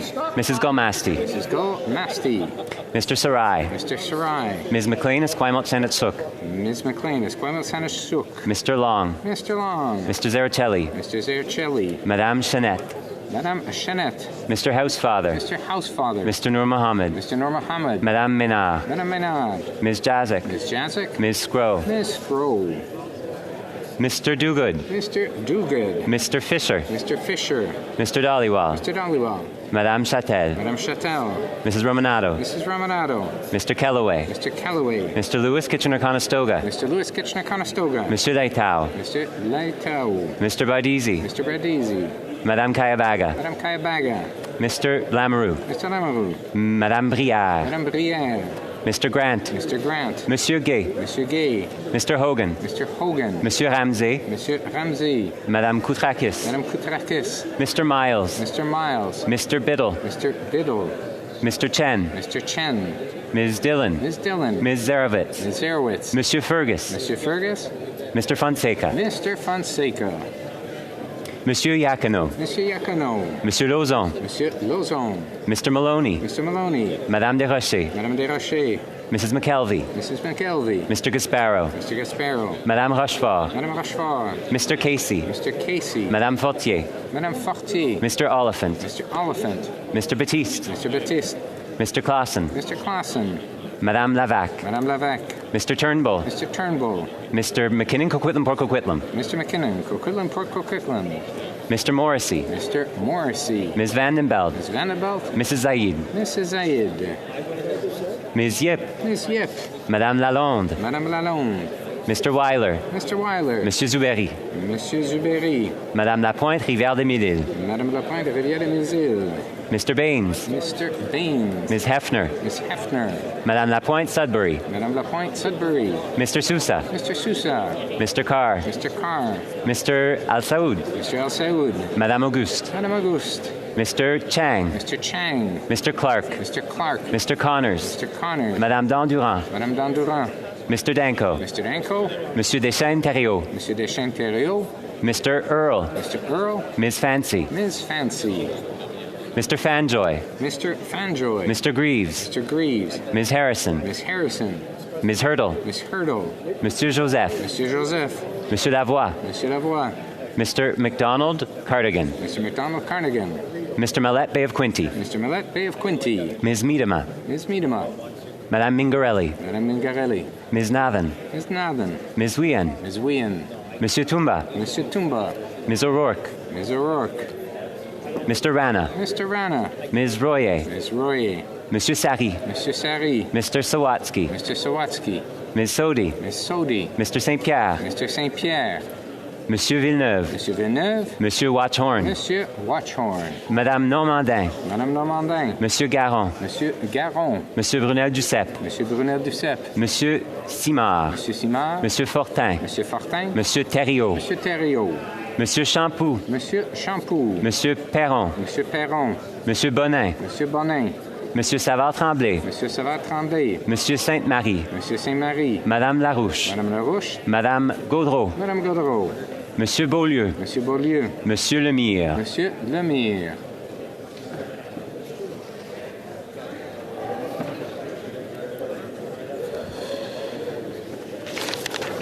Est-ce que le vote électronique est terminé? Is the electronic vote over? Non. Attendra maintenant. The House will now wait for the electronic voting period to end before resuming its proceedings.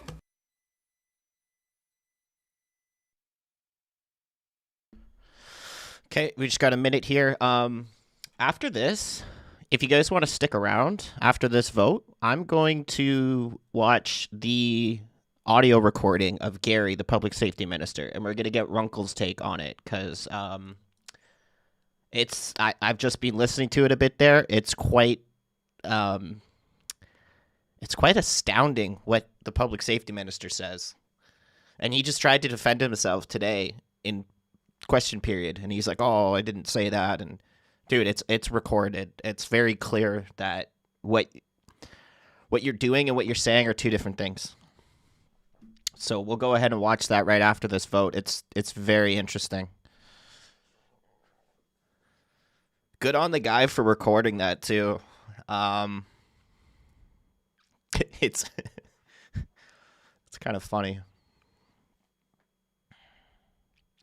It's one of Gary's tenants in Toronto. So Gary owns multiple properties that he has as rentals.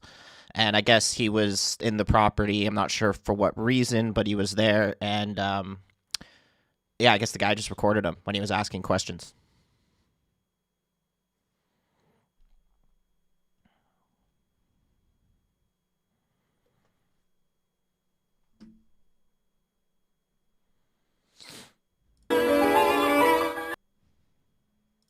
Informer la Chambre que la...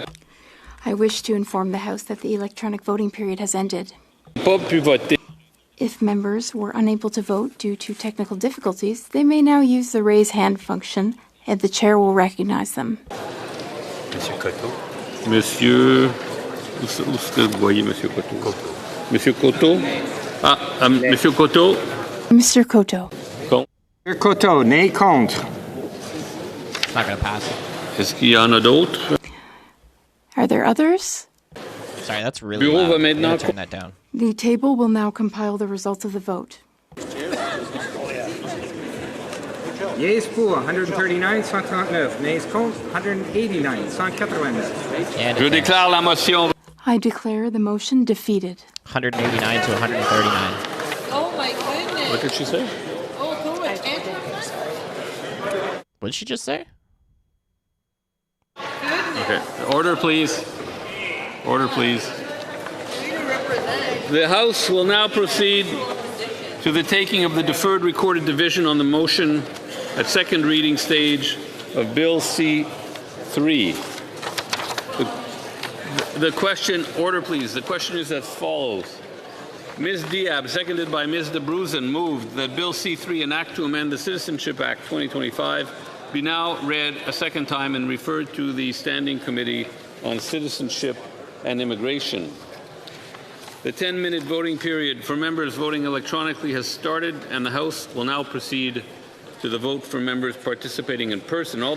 Okay, so that's a boring vote. That's going to pass. All the Liberals are going to say yay. This is their bill. But anyway, let's move on to Runkle's video.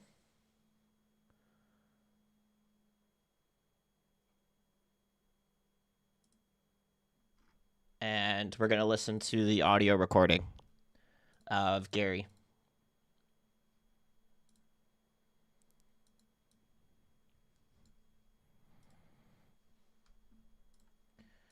Let me make this smaller. Okay. Hope this audio's all right. The below market rate for as if it was just off the shelf, which of course is not going to satisfy the owners of these things at all. They don't discuss it in this clip as well, but there doesn't appear to be any plans for compensation for like magazines, for optics, for other accessories that you might have purchased to go with the firearm. So that is another place where firearm owners will not be being treated fairly. Yeah, what you're getting. For this, it's not a flat fee though. It's not a flat compensation, right? It's not like it's $400. It's every model. Make a model has a dollar value. Yes, exactly. So like my SIG, yeah, and 400, I think it's around $1,200. Yeah. But I paid like $2,400 for it, or $2,200 let's say. So I'm still losing money. Probably, right? The idea. So the minister has just acknowledged, yes, people are going to be losing money because in this case, the person speaking to him identifies, hey, I've got this particular make and model. And in the previously published sort of buyback figures, I paid $2,400 for this. You guys are going to pay $1,200. And the minister goes, yep, that sounds right. We are definitely going to screw you on this. Okay, the minister is making a lot of interesting admissions here, and it's probably because he doesn't really, either he doesn't know he's on tape or he's not thinking about it. The context of it, I don't want to give too much away of how this was recorded because I don't want to sort of indicate who the person who recorded it is. But the context of it is a situation where the minister really should have considered the possibility that he might be being recorded. The activities going on before this were the kind of thing that people frequently record for various reasons. I don't think I can say more without kind of giving away who this might be. So, carrying on. Is that, look, they're already prohibited, right? They're already... Well, they're not. They've never... So, by the OIC in 2000, yes, right? Within the stroke of a pen, at the time, the Prime Minister Trudeau says these are weapons of war. There's no use for them within Canadian society. Right. This all came after the mass shooting in Nova Scotia, who was an illegal firearms person, correct? Had mental health issues. But he had illegal firearms. He was an illegal, he was not a lawful owner of any firearms. And the minister goes, oh, he had mental health issues. Yes, and he was not lawfully entitled to own any firearms. The other thing that gets left out on this particular one is that the RCMP had received repeated reports that this individual who was not allowed to have guns had a whole pile of guns, and that people were concerned that he was dangerous. And what did the police do? They did nothing. They sat on their thumbs. And it's really not that difficult to get a warrant to go in and search and seize firearms in that sort of circumstance. But it doesn't appear that they ever actually tried. And partially, this whole firearm ban appears to be a grand way of deflecting from some of the major screw-ups that happened in that case. We're going to go after the guns, and maybe we don't have to ask any questions as to whether, say, the police could have done something better. Was able to purchase a retired police vehicle, correct? Right? Yeah. He made it. Hold on, let me finish. Yeah, listen. Don't ask me to explain the logic to you on this. Okay. That's a hell of a thing from the minister who is defending this. Don't ask me to explain the logic to you on this, because he can't. And I mean, he's the minister. If anybody can explain the logic of this, it would have to be the minister. And if he can't do it, then maybe this project should just be scrapped. Wow, that is inadvertently, in and of itself, an incredible admission. Just insane. Like, it's... But we're not a problem, Gary. I realize that. So how many gangbangers, yeah, right, are running around at TPS, and every police force in Canada is spending hundreds of thousands of dollars, if not millions of dollars, in prosecuting people, investigating people that are on the legal side. I get it. If I've got a piece of paper going to my gun range, I can do 5 years in prison for a piece of paper. These guys, I hate to say it with your catch and release policies, these guys are caught, right? Might spend a couple of days in jail, get a bail hearing, and out they go. But you're taking stuff away from people that aren't the problem. Yeah. Listen, it's voluntary. Okay, that's the only thing. It's not voluntary. Yeah. It isn't voluntary, and we're gonna see just how badly the minister tries to defend the voluntary. It actually gets kind of shocking, and potentially law society complainty, because the minister is a lawyer. He should know better, and some of the things he says, I was just like, what?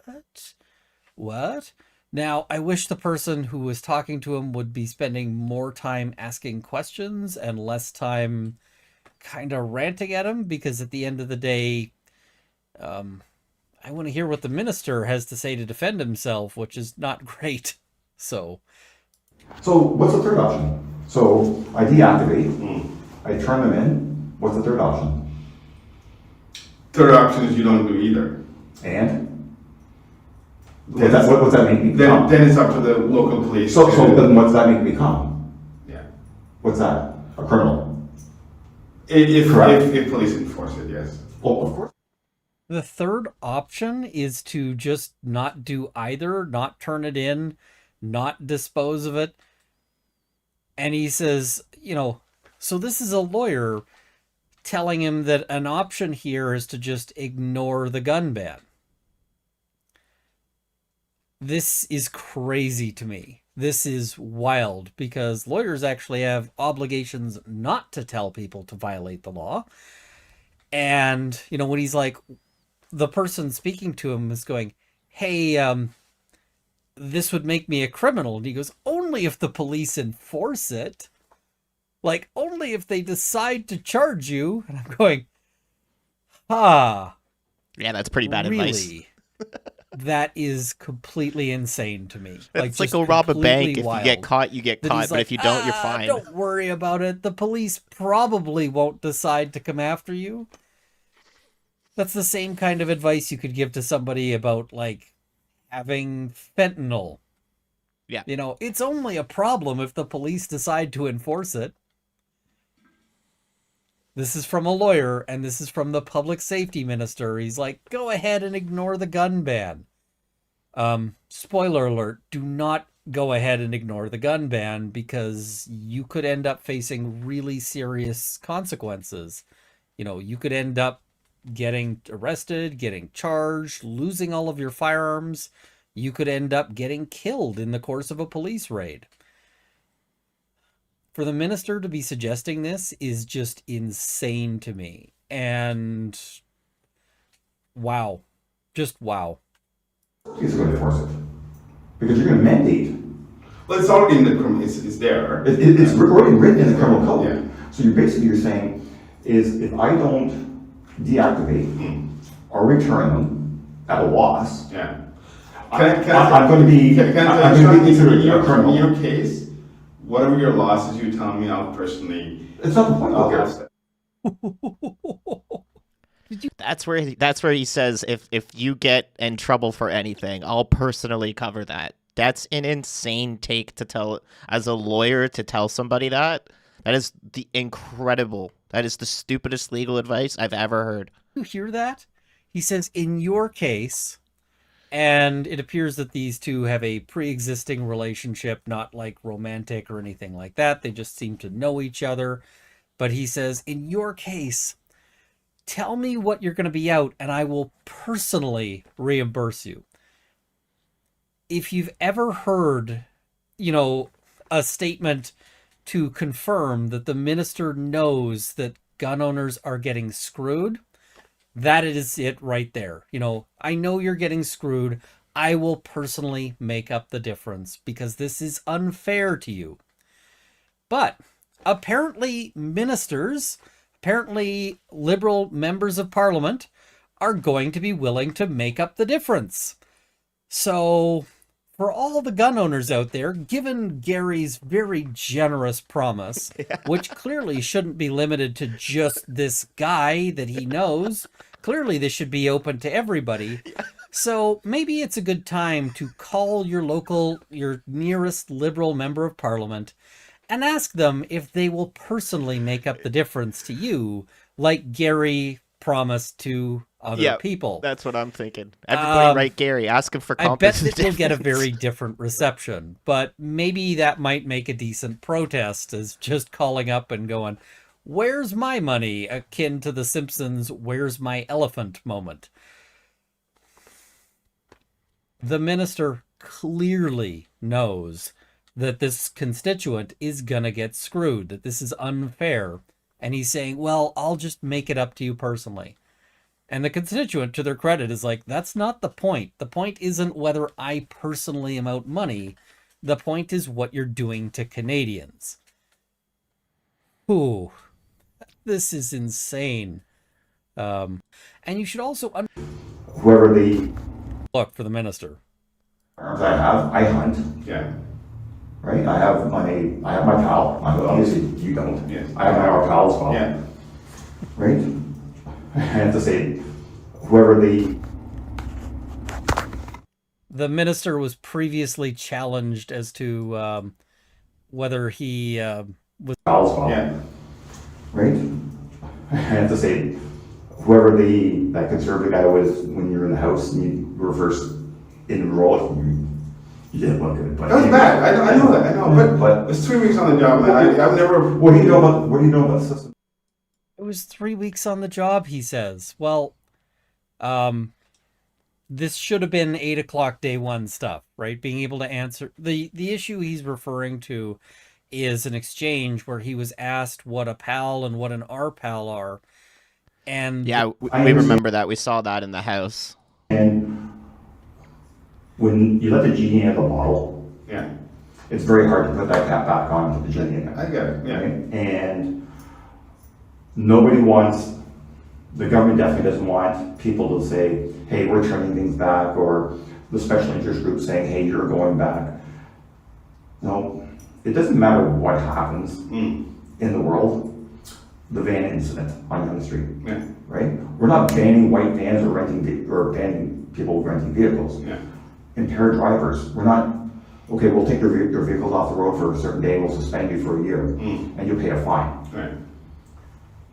I just don't understand that legal firearms owners are a very, very small problem. And I will say this, are there legal firearms owners are not a problem. Sorry. I disagree with the speaker here entirely. They're picking a fight with us is...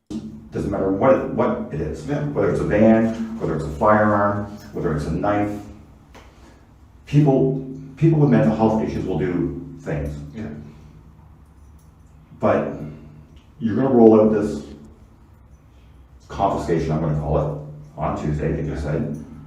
And what's the timeline? It's a pilot in where is it? Kibren, right? Okay. And then that police force said yes to it. But the OPP said no. Yeah. Toronto Police said no. Toronto Police hasn't said anything yet.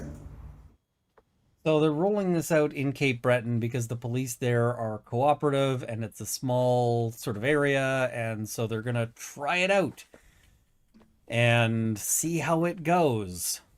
So and if you guys have heard Premier Smith's comments on this, she's already said that her public safety minister has been informed and has confirmed with her that they will not be implementing Ottawa's gun buyback program. It just won't happen. There won't be a single legal firearms owner in Alberta that's going to have to deal with this. That's why they're doing it in Ontario first. Or Cape Breton. That is in Ontario, right? Cape. No, it's in Nova Scotia. It's in Nova Scotia. My apologies. Wonder how Cape Bretoners feel about being used as the pilot for this little project. Yeah. Now, it's interesting, they're talking about which police forces have and haven't agreed on the streets are not going to cut out his rant for time. So, just so you're aware. As the Minister of Public Safety, what do you think may have done better? I mean, it's being rolled out anyway. Look, I'll tell you, if I were to redo this from the beginning, like I'm picking up where it was left off, right? And but you have the power to roll back. But this is the mandate I was given by Carney to complete this. You hear this? He's like, if I had it to do over, and if I wasn't being told what to do, I would do something else. The minister knows this program sucks. He knows that this, stepping back. Great, maybe this is not a great idea. Because you guys look like fools rolling stepping back. And not revisit this. Sure. That's my objective, right? Just to put an end to this. And oh, I agree you should put an end to it. You should just put an end to it by not going ahead with the stupid thing.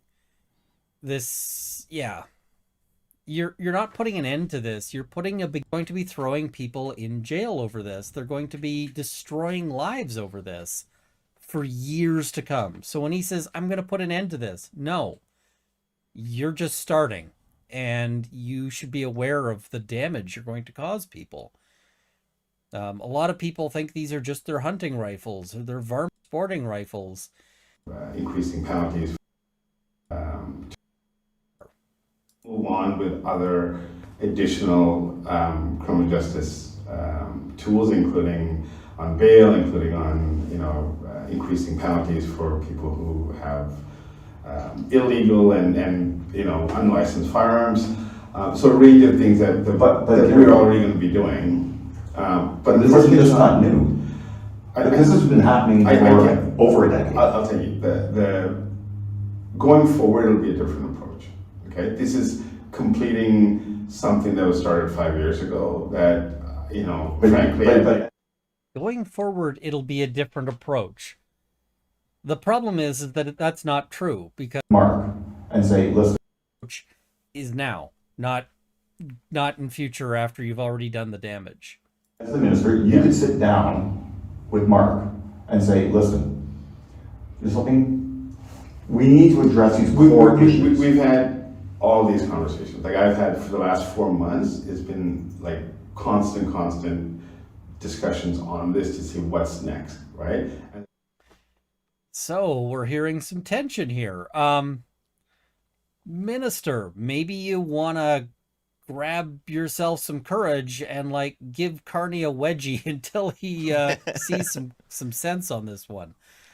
I suspect that we're probably not going to see any sense. Conclusion is that. Yeah, this is interesting. The conclusion is let's finish this because we committed to it in the campaign. But campaign promises have always been broken in the past. I know. So why must you go through on this one?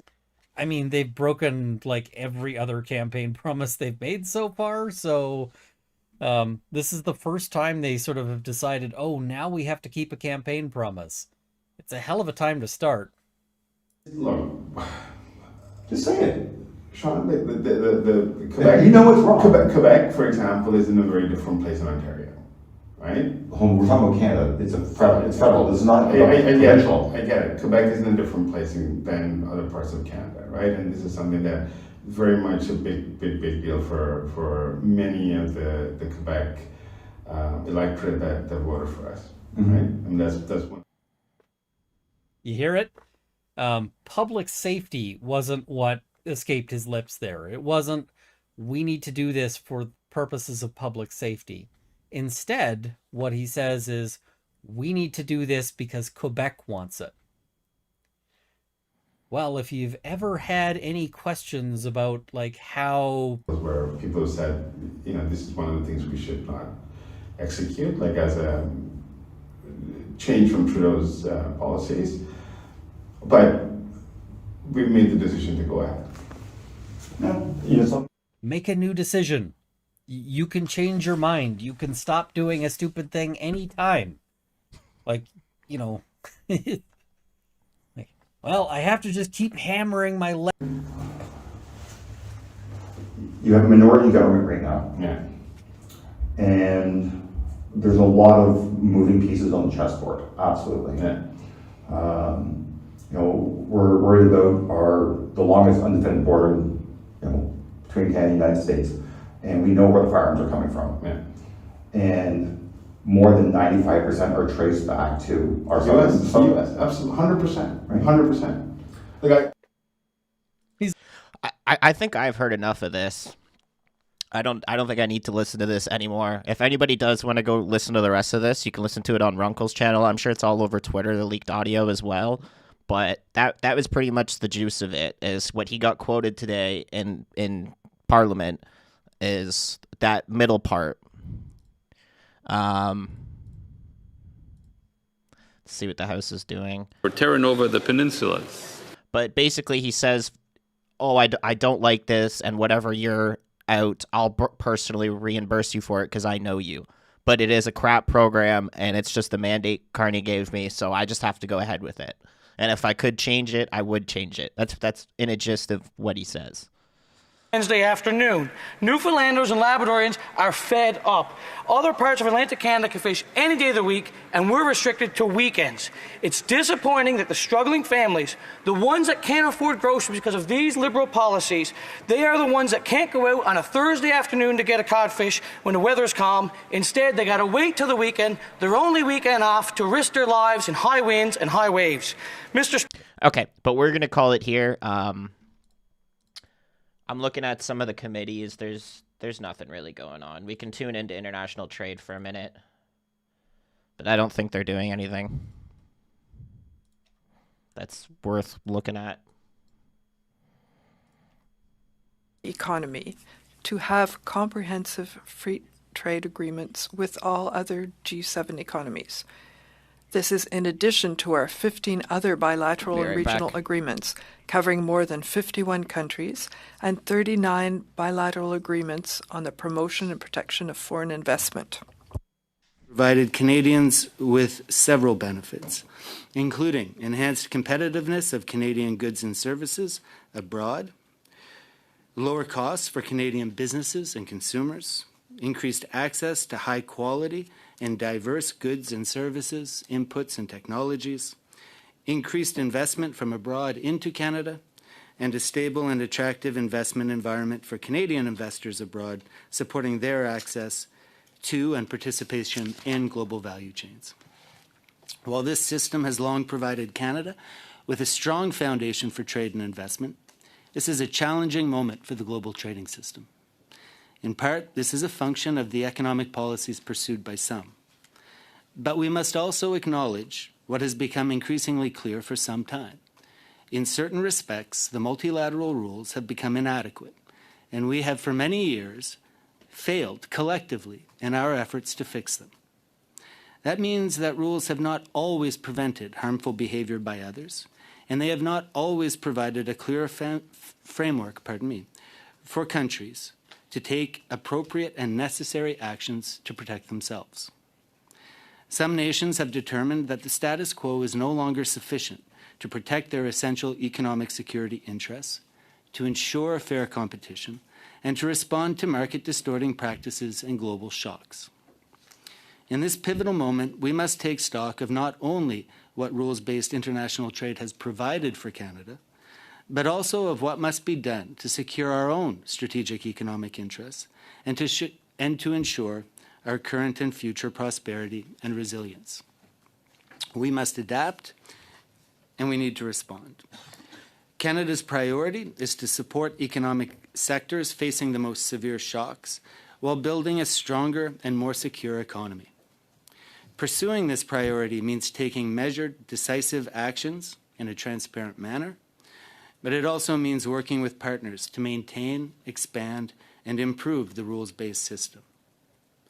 En effet, le gouvernement du Canada Indeed, the Government of Canada has prioritized strengthening partnerships with trusted allies around the world.